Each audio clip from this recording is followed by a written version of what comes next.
হ্যাঁ WhatsApp guys, কেমন আছো সবাই? আশা করি সবাই খুব ভালো আছো। আজকে আমরা ক্লাসরুম অফ এলিটের 11 নম্বর এপিসোড সম্পর্কে জানবো। তো ক্লাসরুম অফ এলিট এই সিরিজটা দেখার পরে আমার বারবার খালি কেন যেন রেন্টে গার্লফ্রেন্ড সিরিজের কথা মনে পড়ে। মানে ওইরকমই ডলাডলি, ওইরকমই খালি ওয়াটারমেলন। বাট প্রথম দিকে যেরকম ওয়াটারমেলন দেখিয়েছে আমাদের, এখন কিন্তু সিরিয়াস পর্যায়ে চলে এসেছে। এবং আজকের পর্বের লাস্টে যেটা হবে সেটা দেখার জন্য আমি মোটেও প্রস্তুত ছিলাম না। আর একটা কথা বলি, এখন বাজে হচ্ছে 12টায়, মাত্র ঘুম থেকে উঠেছি। আগে যে আমার একেবারেই ঘুম হতো না, মানে সকাল 10টায় ঘুম আসতো, সেটা এখন মনে করো 3টা বা 4টার মধ্যে আবার ঘুম এসে যায়। তো একদিক দিয়ে আল্লাহ আমাকে আগের চেয়ে একটু ভালো রেখেছে, তবে তারপরে এটা ঘুমের ওষুধের কামাল, মানে ঘুমের ওষুধ খেয়েই 3টা 4টায় ঘুম আসে। তো চলো আমরা আগে প্রথমে ভিডিওটা দেখি। তো গত পর্বে তো তোমরা দেখেছিলেই প্যান্টি চুরি হয়েছিল। তো এই পর্বে আবার কি হয় দেখো। তো এই পর্বের শুরুতে আমাদের দেখানো হয় সকল মেয়েদের তো ছেলেদের উপর থেকে বিশ্বাস উঠে গিয়েছে। তারা ইউসুফকে বলে আমাদের সকল তাবু আলাদা জায়গায় করে দাও। কিন্তু তখন একটা ছেলে বলে আমরা তো ঝামেলা কিভাবে করতে পারি, আর তাছাড়া তোমাদের তাবুগুলোকে যদি আমরা আলাদা করি আরো অনেক তাবু লাগবে, আর তাবু টানানো যে কঠিন, আমরা তোমাদের এই ব্যাপারে সাহায্য করতে চাই না। এর উত্তরে কুরবি যাবা,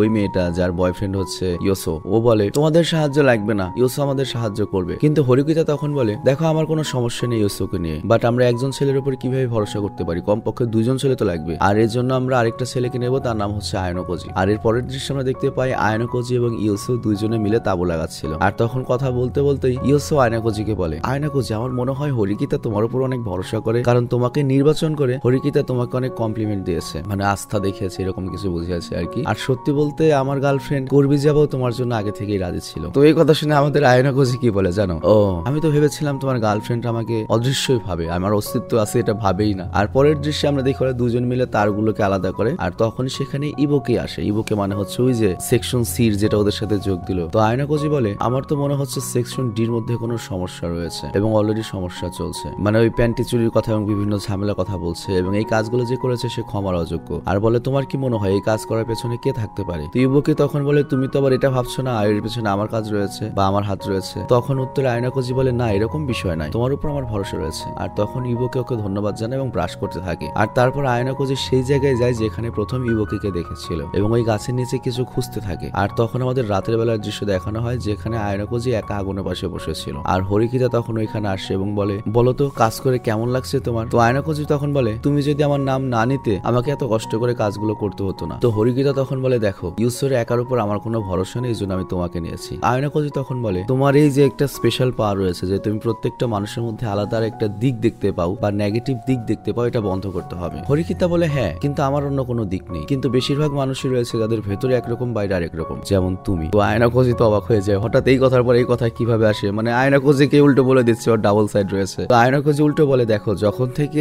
এই দ্বীপে পরীক্ষা শুরু হয়েছে তখন থেকেই তুমি অসুস্থ। আর তখন আয়নোকোজি ওর পাশে যায়, ওর মাথায় হাত রেখে তাপমাত্রা চেক করে। আর তখন তাপমাত্রা চেক করে বলে তোমার তো জ্বর রয়েছে, তোমার তাপমাত্রা অনেক বেশি, তার মানে তুমি এখন অসুস্থ। আর তুমি এই কথা এই জন্যই কাউকে বলনি যাতে অন্যদের পয়েন্ট কাটা না যায়, যাতে তোমাকে জাহাজে ফিরে যেতে না হয়। আর তখন হরিকিতা বলে আমরা 5 দিন ইতিমধ্যে সার্ভাইভ করে ফেলেছি, আর 2 দিন থাকলে আশা করি কোনো সমস্যা হবে না। আর এরপরে আমাদের ওই পরীক্ষার 5ম দিন ভালো মতো দেখানো হয়। আর ওই দিনের চারপাশে অনেক মেঘ জমেছিল, মানে বৃষ্টি হওয়ার সম্ভাবনা ছিল। আর এরপর আমরা 3 জনকে দেখতে পাই। তো এখানে একে বলে বৃষ্টি হওয়ার আগে আমাদের খাবার জোগাড় করে নিতে হবে। তো তার পিছনে যায় ইয়ামাচি। তো ইয়ামাচি হচ্ছে ওই সুডো গ্রুপের 3 জনের একজন। তো ইয়ামাচি আর কুশিদাকে আমরা এখানে দেখতে পাই। তো কুশিদা বলে কি ব্যাপার, ইদানিং আয়নোকোজি আর হরিতাকে একসাথে একটু বেশি দেখা যাচ্ছে? ইয়ামাচি বলে হ্যাঁ আমার এরকম মনে হচ্ছে কিছু চলছে। আর এদিকে আয়নোকোজি বলে আমরা খাবার জোগাড় করছি, কিন্তু তার আগে তুমি বলো তোমার কি কার্ডের খেয়াল তুমি কিভাবে রাখছো? তো হরিকিতা তখন বলে ওই কার্ড তো সবসময় আমার কাছেই থাকে, কারণ প্রতি 8 ঘন্টা পর পর এই জায়গাটা আমাদের রিনিউ করতে হচ্ছে। তার তখন সবাই চারপাশে চলে আসে। তো আয়নোকোজি তখন হরিকিতার কাছে ওই কার্ডটা চায়। হরিকিতা বলে এখন আমি এটা সবার সামনে তোমাকে কিভাবে দেখাতে পারি? তো আয়নোকোজি তখন এখানে একটা কথা বলে দেখো পরীক্ষার প্রথম দিন আমি আর সাকুরা সেকশন এর একজনের কাছে এরকম একটা কার্ড দেখেছিলাম, আমি জাস্ট নিশ্চিত হতে চাই যে ক্যাপ্টেনের কার্ডগুলো এরকম হয় কিনা, তোমারটা দেখলে আমি বুঝতে পারবো যে ওই তাহলে ওই গ্রুপের ক্যাপ্টেন। তো এটা শোনার পরে হরিকিতা চুপচাপ ওকে কার্ড দেখায় এবং আবার পকেটে রেখে দেয়। আর হরিকিতা তখন বলে দেখো তবে আমি নিশ্চিত নই যে সবার কাছে সেম কার্ড থাকবে, আলাদা আলাদা রঙের আলাদা আলাদা টাইপের কার্ডও দিতে পারে। আর তখন এখানে ইয়ামাচি আসে এবং মজা করে বলে আয়নোকোজি আর হরিকিতা তোমাদের ইদানিং খুব কাছাকাছি দেখা যাচ্ছে। চিন্তা করো ভাই, আয়নোকোজিতে তাই ভদ্র ছেলে, তোমার মতো পোলাপান যদি হরিকিতা এতগুলো মেয়ের সাথে জঙ্গলের মাঝে ক্যাম্পিং এ যেত তাহলে না জানি কি হতো। অন্তত আমাকে দিয়ে আমি গ্যারান্টি দিতে পারি না, যদিও মোটেও আমি লুচ্চা নই, বিশেষ না হয় আমার এলাকায় এসে খোঁজ নিও, আমি কারো দিকে তাকাই না। তো যাই হোক এই কথা বলার পরই ওই হারামজাদা করে কি হরিকিতার মাথায় মাটি দেয়। চিন্তা করো। আর ইবুকে মানে সেকশন সির ওই মেয়েটা এইসব দাঁড়িয়ে দেখছিল দূর থেকে কি। আর তখন কুশিতা ইয়ামাচিকে বলে এই তুমি কি করছো, থেমে যাও। ইয়ামাচি তখন বলে তুমি চিন্তা করো না, ওর বয়ফ্রেন্ড আছে না, ওকে বাঁচানোর আসার জন্য? কি বলো, আমি ঠিক বলেছি না? আয়নাকোজি মানে আয়নাকোজিকে এখানে ইন্ডিকেট করে বলছে। তো তখনই হরিকিতা এমন একটা কাজ করে ওই ইয়ামাচির হাত ধরে টানে এবং পানিতে ফেলে দেয় এবং ফেলতে দেয় আয়নাকোজির উপর। তো এর ফলে যেটা হয়, আয়নাকোজি এবং ইয়ামাচি দুটোই পানির উপর পড়ে যায়। তো কুশিদা তখন পাশে আসে এবং বলে, তোমার চুল তো অনেক খারাপ হয়ে গিয়েছে মাটিতে, তুমি যাও গোসল করে নাও। আর আয়নাকোজি তখন হরিকিতার পাশে আসে এবং বলে, তুমি ঠিক আছে তো? তুমি তো ওকে প্রায় মেরেই ফেলতেছিলে, আমি না থাকলে তো ওর মাথায় ফেটে যেত। তো পরের রাতে আমরা দেখতে পাই আয়নাকোজি ক্যাম্প ফায়ারের পাশে ছিল। তো হরিকিতা তখন ওর পাশে আসে এবং বলে, তুমি কি আমার সাথে একটু হাঁটতে যাবে এখন? সরি, হাঁটতে যাবে এখন, আর তোমার সাথে আমার কিছু কথা রয়েছে। তো ওরা যখন কথা বলছিল তখনই হরিকিতা বলে, ঘটনা তো একটা গড়ায় বলাইছি। তো আয়নাকোজি বলে, কি? হরিকিতা বলে, আমি মনে হয় আমার কার্ডটা হারিয়ে ফেলেছি, কিন্তু আমার বিশ্বাস এই কার্ডটা কি আমার কাছ থেকে চুরি করে নিয়েছে। তো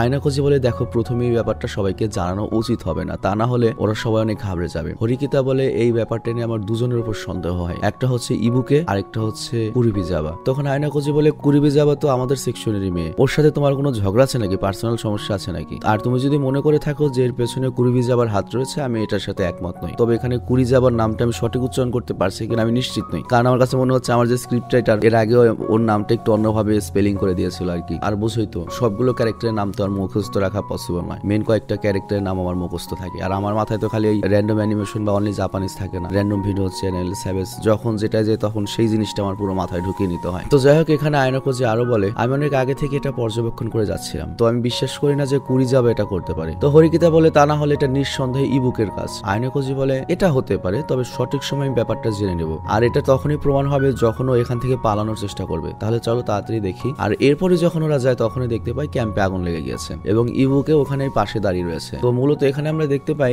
যে ওদের যে ওদের তাঁবুগুলোতে পুড়িয়ে দিয়েছে কেউ, তবে কেউ চেষ্টার পরে আগুনগুলো নিভিয়ে দেয়। আর সকল পরিস্থিতি ঠান্ডা হওয়ার পরে এরা আবার নিজেদের মধ্যে কথা কাটাকাটি করতে থাকে, মানে একজন আরেকজনের দোষ দেয় যে কিভাবে আগুন লাগতে পারে। তো তখন এই দৃশ্য দেখে কুরভিজাবা, নামটা সম্ভবত কুরভিজাবাই হবে, মানে বুঝতেই পারছো যে ইউসোর গার্লফ্রেন্ড। তো বলে, আমার মনে হয় আমাদের ক্লাসে কোনো বিশ্বাসঘাতক রয়েছে। একে বলে, তুমি কি পাগল হয়ে গিয়েছো? কালকে থেকে দেখেছি তুমি আমার উপরেই সন্দেহ করছো, মানে একে এটা নিজের উপর নিয়ে নিয়েছে। তো এতে ঝগড়া আরো বাড়তে থাকে। ইউসোর নিজেও ঠান্ডা করতে পারছিল আমাদের, কারণ ইউসোর নিজে মনে করো যে পুরো শকড হয়ে গিয়েছে যে এটা কি হলো আমাদের মধ্যে। তো আয়নাকোজি তখন ইউসোকে বলে, বন্ধু এখনই কিছু করো, যেভাবে ওদের ঠান্ডা করো। তো আয়নাকোজির কথা শোনার পর ইউসোর হুশ ফিরে আসে এবং সবাইকে কিছু না কিছু নির্দেশনা দিয়ে ব্যস্ত করে দেয়। আর তখনই আয়নাকোজির অতীত দেখানো হয় এবং আয়নাকোজির এই অতীতগুলো দেখে আমার আয়নাকোজির উপর খুব সন্দেহ হচ্ছে। সিরিয়াসলি আমরা দেখতে পাই আয়নাকোজি একটা সাদা রুমে রয়েছে, দেখে মনে হচ্ছে কোন একটা ফ্যাসিলিটি যেখানে অনেকগুলো বাচ্চা বসেছিল, কিন্তু ধীরে ধীরে কমতে কমতে কমতে কমতে শুধুমাত্র আয়নাকোজি একা থেকে যায়। তো এই ফ্ল্যাশব্যাক গুলোর মানে আসলে অর্থ কি আমি বুঝতে পারছি না। তো এর পরের দৃশ্যে আমরা দেখতে পাই হরিকিতা জঙ্গলে দৌড়াচ্ছিল। অ্যাকচুয়ালি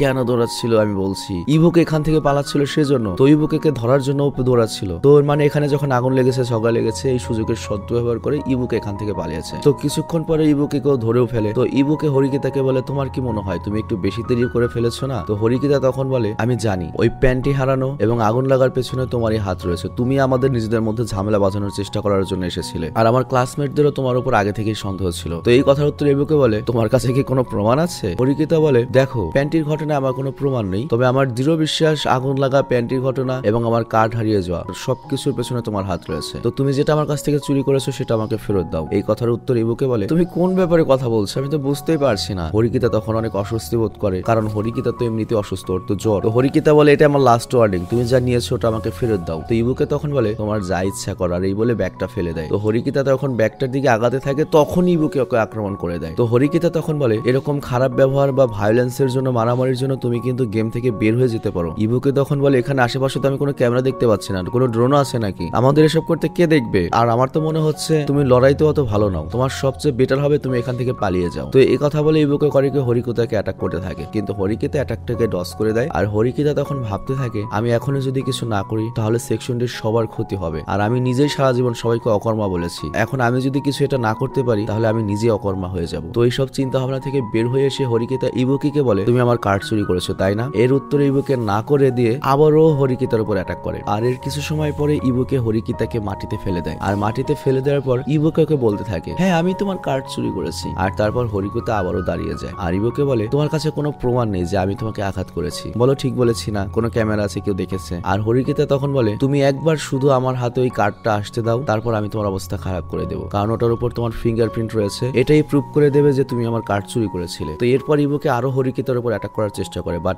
এইবার হরিকিতার পেটে মানে সেই লেভেলের একটা ড্যামেজ দিয়ে দেয়। কিন্তু ইবুকে অনেক ফাস্ট ছিল, সে হঠাৎ করে মানে মায়াবী কথা বলে হরিকিতাকে ডিস্ট্র্যাক্ট করে ওর উপর ফাইনাল অ্যাটাক করে করে দেয়, যার ফলে হরিকিতা সেখানে অজ্ঞান হয়ে যায়। আর এরপর ওইখানে একজন অজানা ব্যক্তি আসে, আর ওটা অবশ্যই একটা ছেলে হবে। তো ইভোকে তখন তাকে বলে, তুমি যেটা চেয়েছিলে আমি তোমাকে সেটা এনে দিয়েছি। তো এখানে এই পর্বটা শেষ হয়ে যায়। তো এখানে কি বুঝলে, সেকশন সিরো ইভোকে ঘায়েল অবস্থায় ছিল, ওকে কিন্তু সেকশন ডির পোলাপান মায়া করে নিয়ে এসেছিল। কিন্তু এই শালি করেছে কি, এই সেকশন ডি কে মূলত ধ্বংস করার জন্য ওদের মধ্যে ঢুকেছিল। এবং আমার মনে হয় এর পেছনে যে লোকটার হাত রয়েছে সেটা অবশ্যই সেকশন সি রুয়েন হবে, এবং এখন হয়তো রুয়েন ওই কার্ডটা নেওয়ার জন্য এসেছে। তো বুঝতেই পারছো সিচুয়েশন ক্রিটিক্যাল হতে যাচ্ছে, মানে মজা থেকে আস্তে আস্তে এটা ভায়োলেন্সের দিকে চলে যাচ্ছে। তো যাই হোক, আমি বিদায় নিচ্ছি, তোমরা ভালো থেকো, ঠিক আছে।